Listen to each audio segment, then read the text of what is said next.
인지 짐작해 보시겠습니까? 오늘 읽은 본문 말씀에서 예수님을 만난 사람 누구예요? 시므온이라는 사람이 나오죠.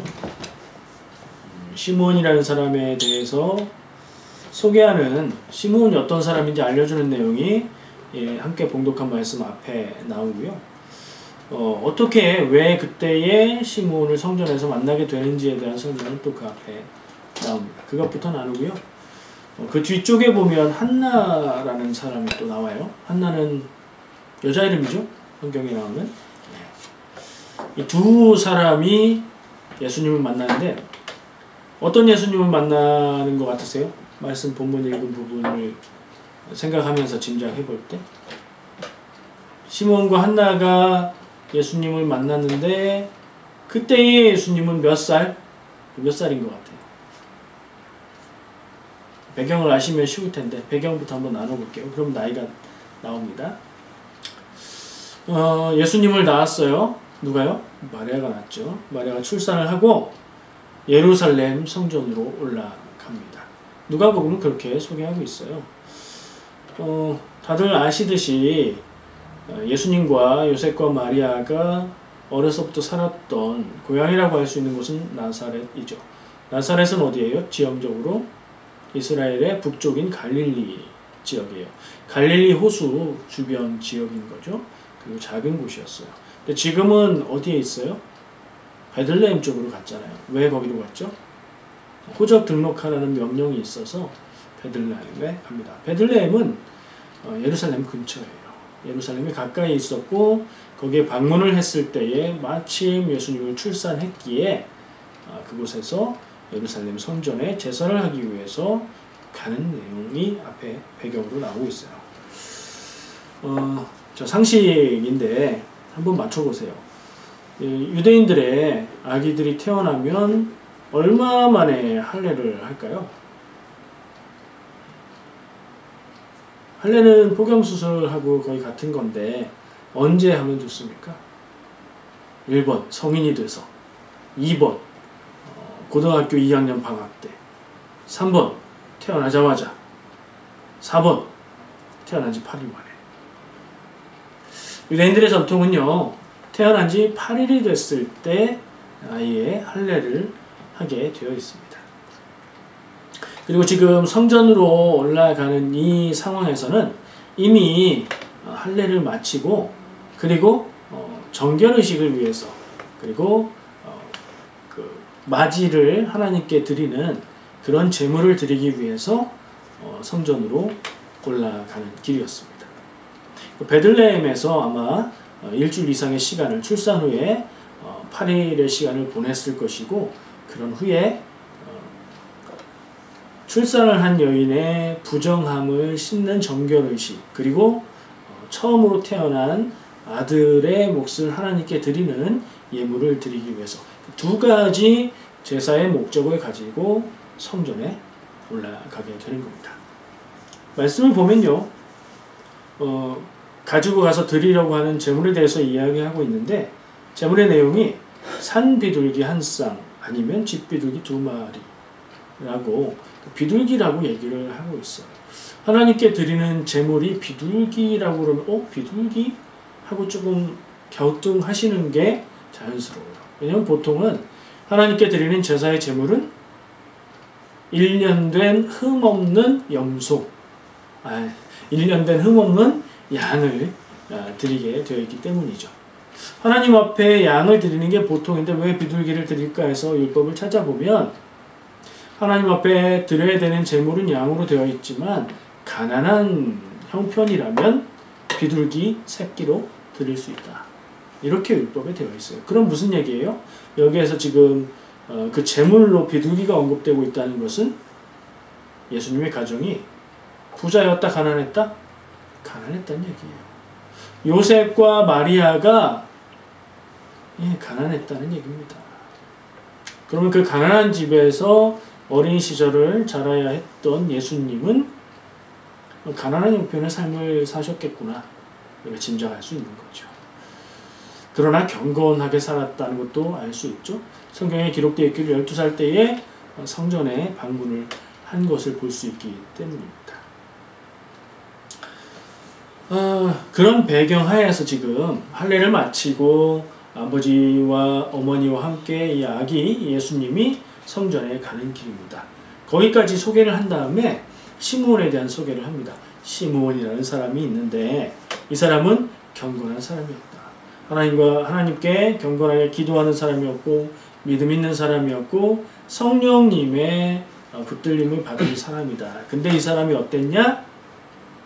성령님의 계시를 받았는데 죽기 전에 예루살렘의 위로를 보게 될 것이다. 예루살렘의 위로는, 이스라엘의 위로는 하나님께서 구원을 위해서 보내주시는 구원자 그리스도의 나심을 보게 될 거라는 예언을 받은 사람이었다.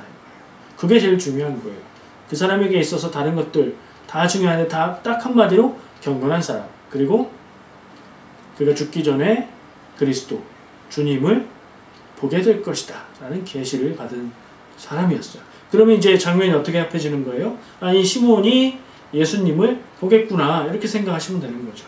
성령의 이끌림에 의해서 시몬은 그때 성전에 있었고, 그리고 예수님과 요셉과 마리아는 아까 말씀드린 대로 두 가지 목적을 가지고 하나님 앞에 제물을 드리기 위해서 성전으로 가고 있었던 거예요.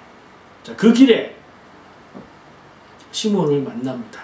시므온은 어떻게 했는지 모르겠는데 성경 말씀의 기록을 보면 시므온이 아기를 받아서 품에 안고 하나님 앞에 영광을 돌리는 이야기가 나옵니다.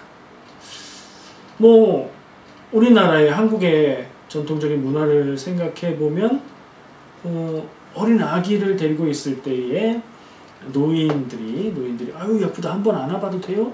뭐 이런 일이었을 수도 있겠고, 근데 조금 다를 수도 있다는 것이 유대인들은 정결함과 부정함을 굉장히 중요하게 생각하는데 난 지 8일밖에 안 된 아이를 다른 사람에게 줬을까 하는 의문도 들긴 해요. 어떻게 했는지 모르지만 시므온이 아기 예수님을 받아서 안고 하나님께 감사와 기쁨의 영광을 돌리면서 내가 이것을 보게 됩니다 라고 영광 돌리고, 그리고 나서 마리아를 향해서 예언의 말을 해요.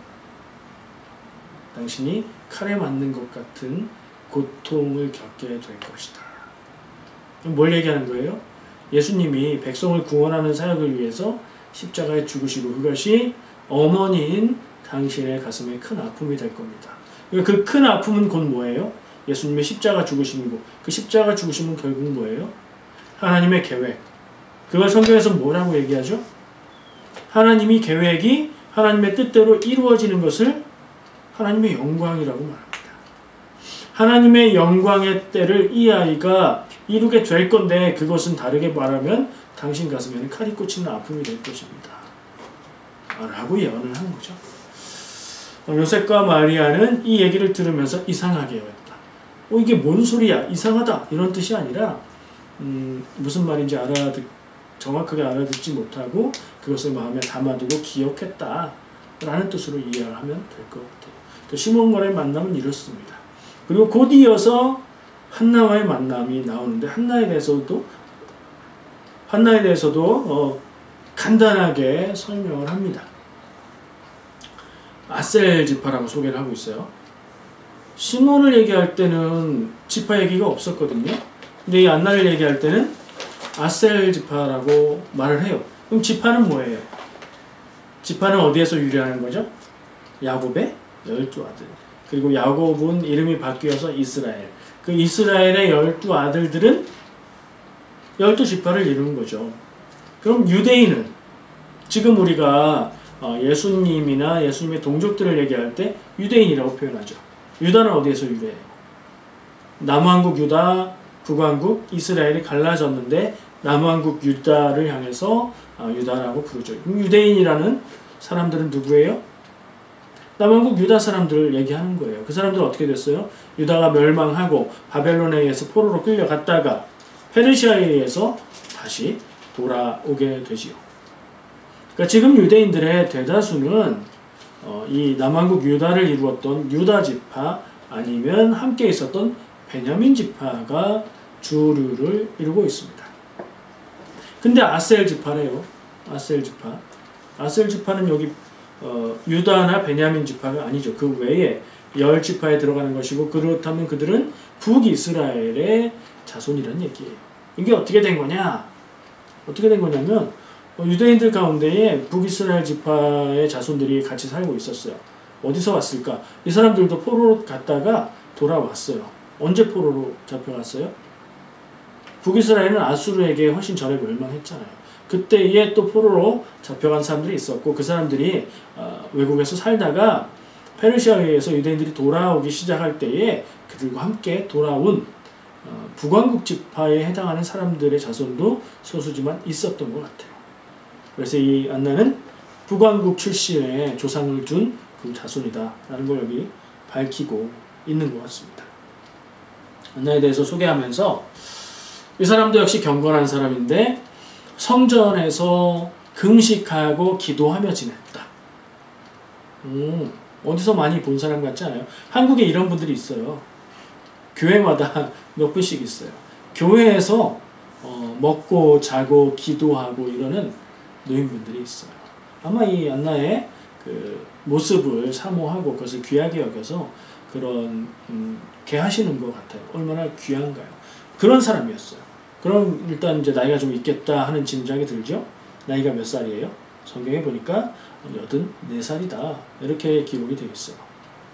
근데 여기서 잠깐 옛날 성경, 개역 한글 성경으로 이 내용을 읽은 기억이 있는 분들은 조금 다른 기억도 있으실 거예요. 그리고 다른 설교를 들으신 분들도 있을 겁니다.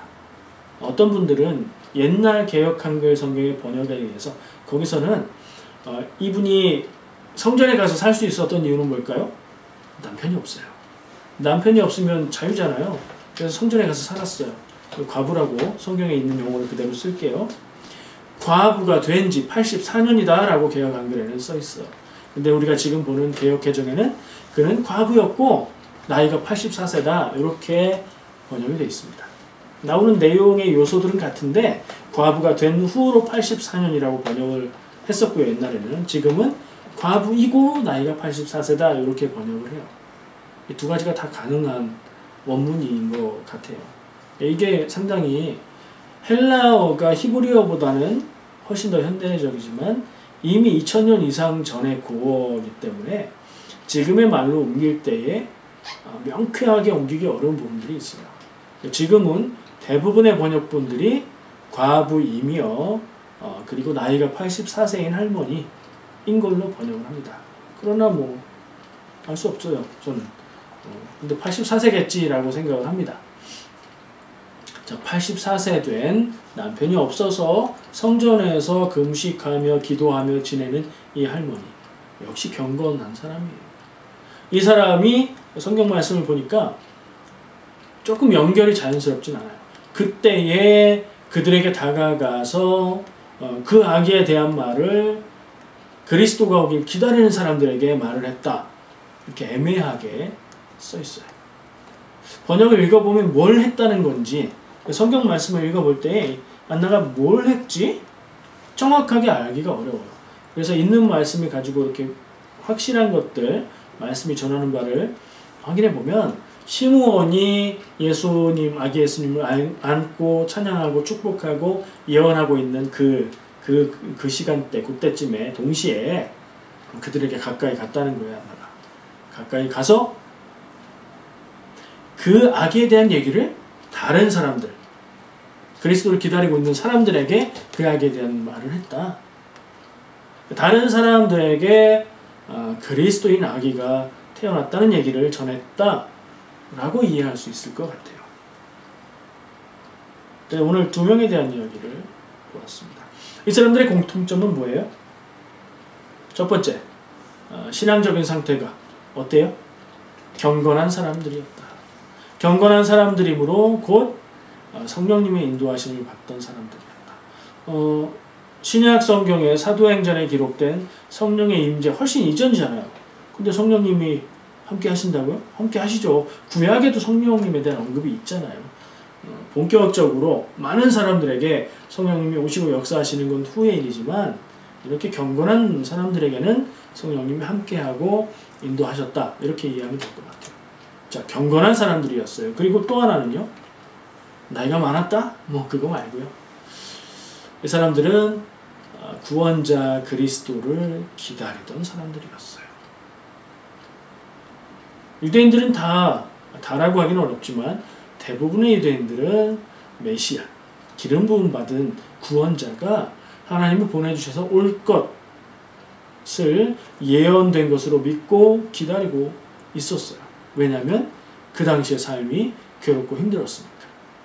괴롭고 힘든 삶에서 우리를 구원해 주실 하나님의 구원자가 오실 것이다. 언제 오실까? 곧 빨리 오셨으면 주여 어서 오시옵소서. 이렇게 힘들게 살아가고 있었던 때예요. 그때에 그리스도의 나심을 기다리던 사람들이 있었는데 그 중에 경건한 사람들이 있었고 그런 사람들 여러 중에서 시므온과 안나가 예수님, 아기 예수님을 직접 만나고 보고 확인하고 축복하고 찬양하는 그런 사람들이 됐다. 이게 오늘 전하고 있는 이야기입니다. 자, 예만사, 예수와 만난 사람들 시리즈니까 그 틀에서 한번 보죠. 이전에 나누었던 예수와 만난 사람들은 어땠어요? 대부분의 한 2번 정도 빼고 나머지 사람들은 예수를 만나서 인생이 변했어요. 예수를 만나서 이전과는 다른 삶을 살았고 병이 고쳐지거나 귀신이 나가지거나 그래서 삶의 고통에서 해방되면서 또 믿음으로 예수를 믿음으로 구원받은 그런 삶으로 바뀐 사람들이 많았어요. 지난번이나 이런 때는 조금 다르기도 했죠. 동방박사들은 그냥 왔다가 경배하고 간 사람들. 그래서 그 사람들은 평가하기가 좀 애매해요. 원래 믿었다고 평가할 수도 있고 그냥 경배만 하고 갔다라고 볼 수도 있고 좀 평가하기가 어렵습니다. 그러나 오늘은 또 달라요. 시므온과 한나는 예수를 만난 후에 어떻게 됐을까요? 확실한 건 죽었어요. 네. 그들의 믿음과 삶에 어떤 변화가 있었다? 모르겠어요. 근데 그들은 이미 경건하여서 기도하며 하나님의 계획과 뜻을 기다리며 그것을 알고 또 시므온 같은 경우에는 죽기 전에 그 그리스도를 보게 될 거라는 예언까지 받은 사람이었잖아요. 그들의 그 정도 믿음의 수준에 더 변화될 게 뭐가 있을까요? 없어요. 저는 없다고 생각해요. 그 이후의 변화가 있다기보다 이 사람들에게 있어서는 그 만남의 순간 예수 태어나신 그리스도를 눈으로 보는 확인하는 그 순간 그 순간이 가장 기쁨과 감사가 넘치는 영광의 순간이 아니었을까 하는 생각을 합니다. 아기 예수를 만났잖아요. 아기 예수가 내 믿음대로 됐지어다 네 믿음대로 구원받았다 뭐 이런 얘기를 할 수가 없잖아요. 애기였어요. 애기 말 못하는 예수님이니까 아기 때도 말을 아니요 그런 거 없어요. 말 못하는 갓난 아기였습니다. 난지 8일 아까 제가 예수님의 나이 얘기했었죠. 난지 8일이면 0살 혹은 1살 한국식으로 그렇잖아요. 눈으로 본 거예요. 확인한 거예요. 그리고 이들은 경건했기 때문에 그 아기가 구원자 그리스도임을 영적으로 알아보았던 거죠. 그리고 그것이 기쁨이 되고 그것이 감사가 됐고 마음의 평안을 얻게 됐고 시므온이 그렇게 얘기하거든요. 이제 평안을 얻게 됐다. 간절히 기다리다가 그것을 되어지는 걸 눈으로 봤으니까 말이죠. 한국이 일본의 침략에 의해서 일본의 지배를 받을 때 조선의 독립을 간절히 원하고 독립운동하던 분들의 대부분은 광복의 날을 보지 못하고 눈을 감았어요. 근데 어떤 분들은 그 날을 보았죠. 그것과 비슷하지 않나 하는 생각을 해봐요. 그걸 보는 거예요. 그게 시작되는 걸 보는 거예요. 하나님이 구원의 일을 시작하시는 것을 눈으로 확실한 증거로 본 거예요. 그게 기쁨이고 그들에게 큰 일이었다 이렇게 생각이 됩니다. 그러면 뭐 그것으로 끝인가? 이 기록은 여기 누가복음에 왜 기록했을까? 그들이 보고 그들이 기뻐했고 그것으로 끝이라면 굳이 복음서에 기록하지 않아도 되는 거 아닌가? 하는 생각이 드는 거예요. 복음서는 무슨 책이죠? 복음서를 기록한 목적, 복음서에 기록된 내용들이 목적하는 게 뭐예요? 예수가 그리스도다라는 것을 알리는 거잖아요. 예수가 그리스도라고 설득하기도 하고 논증하기도 하고 예언에 기록된 사람이라고 증명하기도 하고 복음서는 다 그래요. 복음서의 내용과 목적 자체가 그 예수가 그리스도다라는 것을 전하는 목적의 책이에요. 그러니까 여기에 기록된 이 사람들의 이야기도 그런 면에서 볼 때 기록된 이유가 있는 거예요. 자, 그들 개인적으로는 기쁨의 순간, 영광의 순간이었는데, 자, 그럼 독자의 입장에서 생각할 필요가 있겠죠. 이 복음서의 기록, 지금 우리도 독자지만 2000년 이상 전, 2000 왔다 갔다 하겠네요. 그 복음서를 읽었던 옛날부터 읽었던 독자들, 특별히 누가복음은 이방인을 위한 복음서라고 알려져 있어요. 이방인들이 그리스어로 기록된 예수님의 이야기, 이 예수가 그리스도라는 것을 말하고 있는 책을 볼 때에 이 이야기는 어떤 의미가 있을까? 로 접근해 보는 게 의미를 확실히 알 수 있는 것 같아요. 그렇게 되기 전에 한번 그 상황, 정황으로 들어가 보면 또 한편으로는 이 예수님을 만났던 시몬과 안나는 별로 달라지는 게 없어요. 기쁨을 얻고 영광 돌리고 그런 거예요. 달라지는 사람들이 있다면 누굴까요? 예수님? 아기 예수? 없어요. 달라질 거 없어요. 예수님의 함께했던 부모 요셉과 마리아는 달라지겠죠. 시몬의 이야기를 듣고 마음에 담아두고 기억했다. 이렇게 기록이 되어 있잖아요. 그 부분은 하나 있긴 있어요. 그들에게 다시 확인시켜 주는 거죠. 여러 번에 걸친 계시를 전함으로써 이 아기가 하나님의 보내신 구원자 그리스도라는 것을 기억하게 만드는 장치가 되기도 하고요.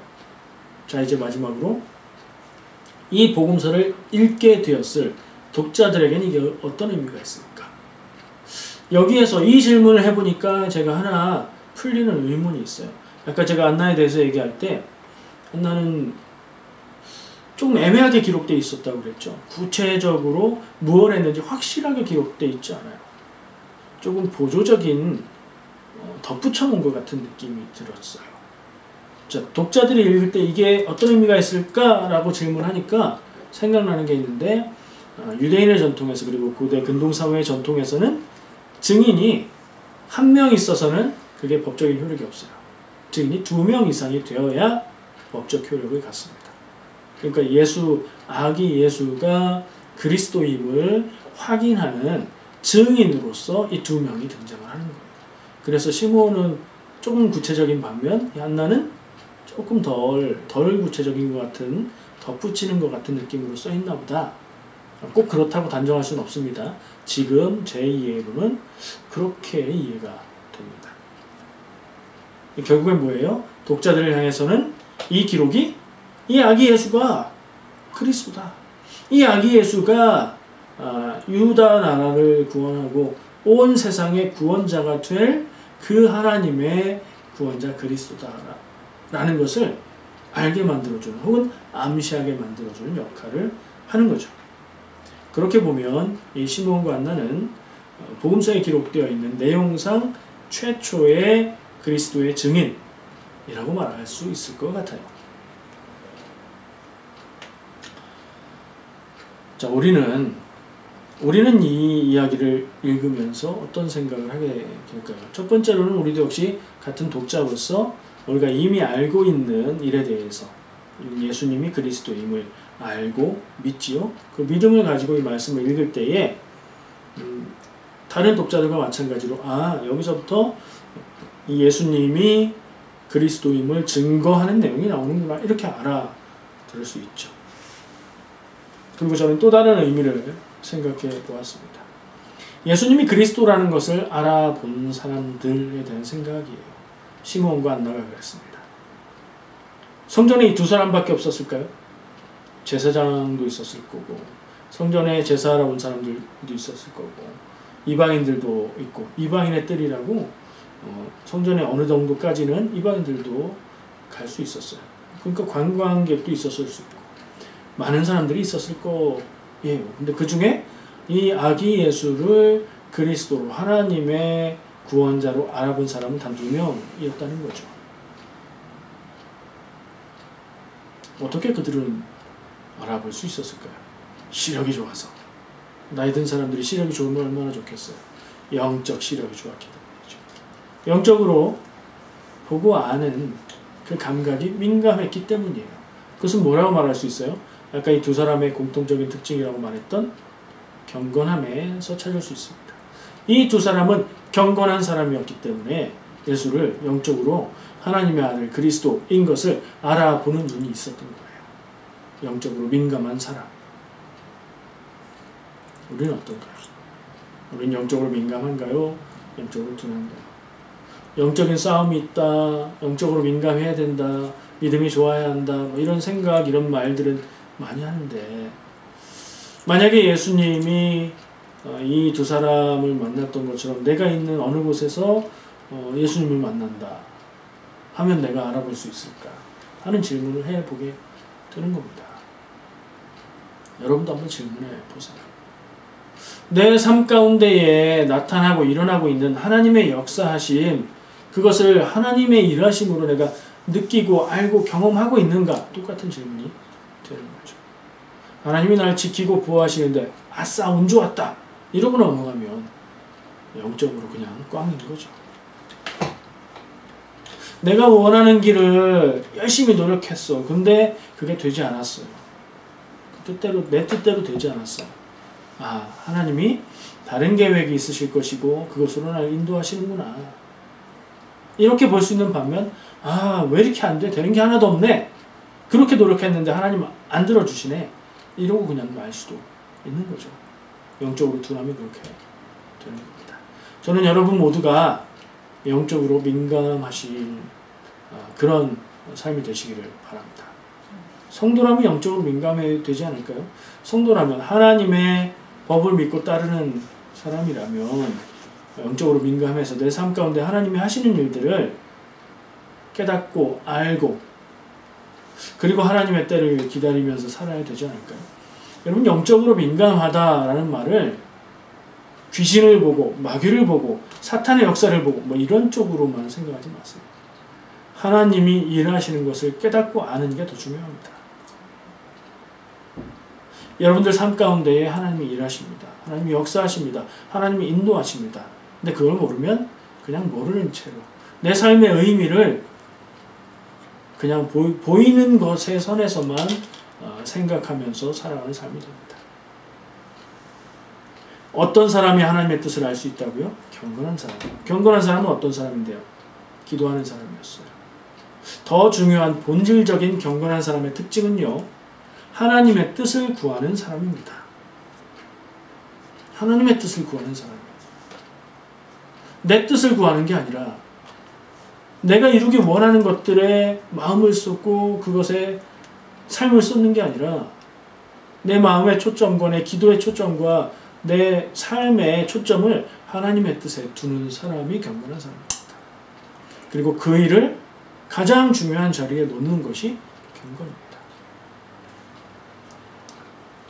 경건이란 말은 많이 하는데 경건의 모양은 있으나 경건의 내용은 없는 기도를 경건하게 하는 것, 경건한 모습으로 말하는 것, 경건한 표정을 짓는 것, 신앙생활 열심히 하고 헌금 많이 하고 성경을 많이 하는 것, 그건 귀하고 좋은 건데 그것을 경건으로 보지 마시기 바랍니다.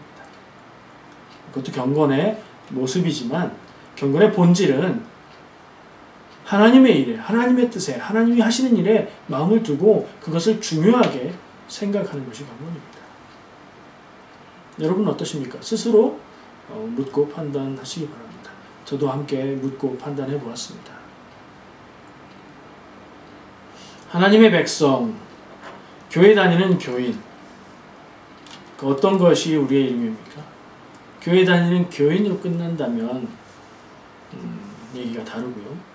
하나님의 백성이라고 스스로 정체성을 갖고 그렇게 생각한다면 하나님의 뜻을 구하고 알고 따르고 살아가는 게 가장 중요한 일 아니겠습니까?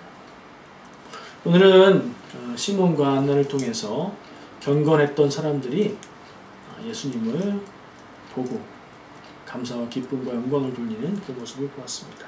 그들의 삶이 예수님을 만나서 크게 변화된 게 있는 게 아니라 그들의 삶의 모습 자체가 우리에게 본이 된다는 생각을 합니다. 경건이 대단하고 거룩하고 어렵고 무서운 게 아닙니다. 제가 오늘 함께 나눈 것을 생각해 볼 때 하나님의 뜻을 구하며 그것을 중요하게 생각하는 것이 경건인 줄 믿습니다. 그렇게 모두 경건한 삶을 살아가시길 축복합니다. 아멘. 기도하겠습니다.